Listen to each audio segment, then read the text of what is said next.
Good morning, dear professors, dear colleagues. It is my pleasure to present the lesson that I designed for integrating technology into my classes. This lesson was designed for a group of students of level 2 in the International Business Program. So it is all about how to connect company and business activities into English classes. So the first thing I'm going to do is that I'm going to talk to you a little bit about the context.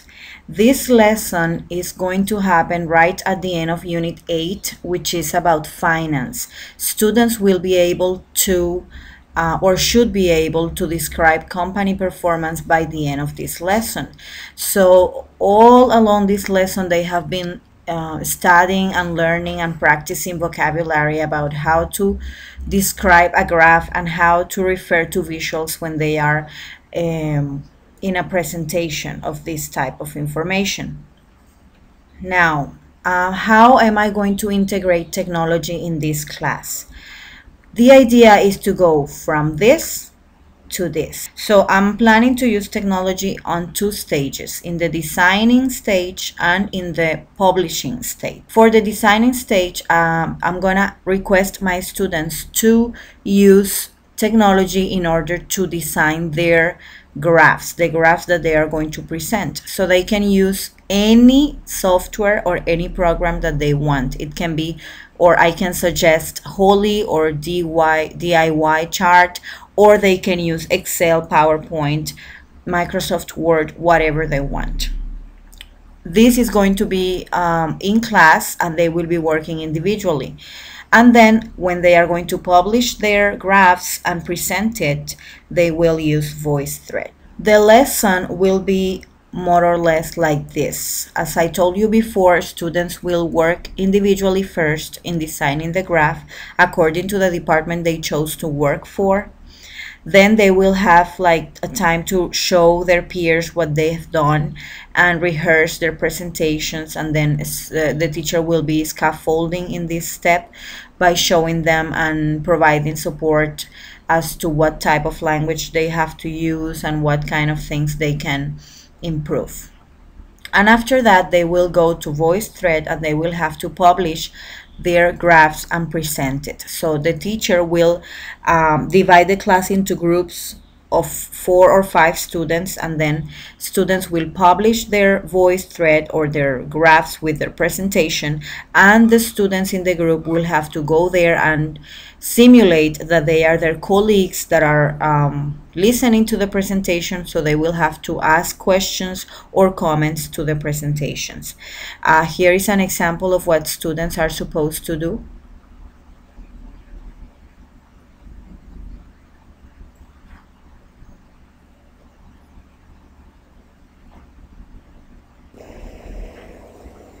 Good morning, dear colleagues. Good morning, Mr. Thompson. We are here today to present the revenue growth of the company in the years 2007 to 2011. If you allow me, I will show you this graph in which you describe the positive change that we have had since we took over 5 years ago. As you can see here, our revenue growth started under $100. In the following years, following 2007, we had a sharp increase in this value, and today we can see that our revenue growth is up to almost $600 million. So, All right, so how is this lesson enriched with technology? Basically, technology helps students in different moments and in different ways during this lesson. First, when designing the graph, students can be creative, imaginative, and use their own ideas and interests into a project that will at the same time help them develop important skills that will be useful in their jobs, such as summarizing information in a visual way. Also, having different tools at hand is also helpful for students in the sense that they can choose the tools they want to use according to their level of knowledge or expertise and on the use of them. Later on, when presenting the graph, technology will also enrich the lesson by providing students with a simulated environment in which they can develop fluency, practice vocabulary, as well as the opportunity to rehearse for real life-like tasks. Now, I'm going to show you the difficulties and challenges that we could have in this lesson. So as difficulties, I chose two that I think are very important. First, that students might feel frustrated in any of the stages of the lesson, especially if they are not skillful with technology, which I hope will not happen. And the second one is that students will be required to record their presentations in video, so we might have some shy students that would not want to do that. As challenge, I think that the most important one is to create the culture of virtual citizenship or digital citizenship. And this not only involves the idea of dealing with technology, but also involves a high level of responsibility, autonomy, and the respect to other people's work. Finally, I'm going to show you which standards are present in this class.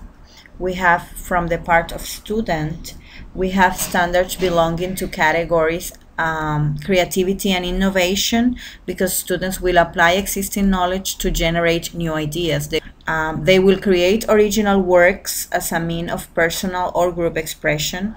They will use models and simulations to explore complex systems, and they will identify trends and forecast possibilities. In standard number 2, which is communication and collaboration, students will interact with peers, will publish and receive feedback from their peers, and they will have to communicate information and ideas effectively with a specific audience.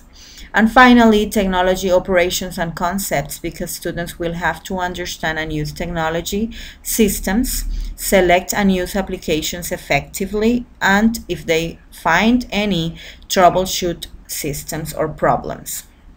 From the part of the teacher, this lesson also involves two types of standards. The first one is facilitate and inspire student learning and creativity. The second part, we also have the design and develop digital age learning experiences. Finally, the quote that I chose for my lesson plan comes from Maraboto 2005. She says, "Los entornos simulados en diversos dominios disciplinares favorecen procesos de experimentación, representación y abstracción esenciales en esos dominios para la construcción del saber específico. La mediación tecnológica debería orientarse a facilitar la mayor cantidad y calidad de las interacciones comunicativas, multiplicando los canales y soportes, imponiendo las mínimas restricciones materiales al diálogo y promoviendo modos de intercambio. Cada modo de intercambio y cada canal de diálogo implica oportunidades nuevas para participantes con diferentes estilos cognitivos y además brinda diferentes potenciales comunicativos. I consider that this lesson achieves certain goals that technology should achieve as a mediator. And in this case, we have students are collaborating into constructing knowledge. They have a simulated environment in which they can interact, and they can have different means to support their collaboration and their interaction, and they will also have the flexibility of doing things at their own pace from their different learning styles. Thank you very much for your attention. This was my lesson plan, and I'm open to any comments or questions that you have. Thank you very much.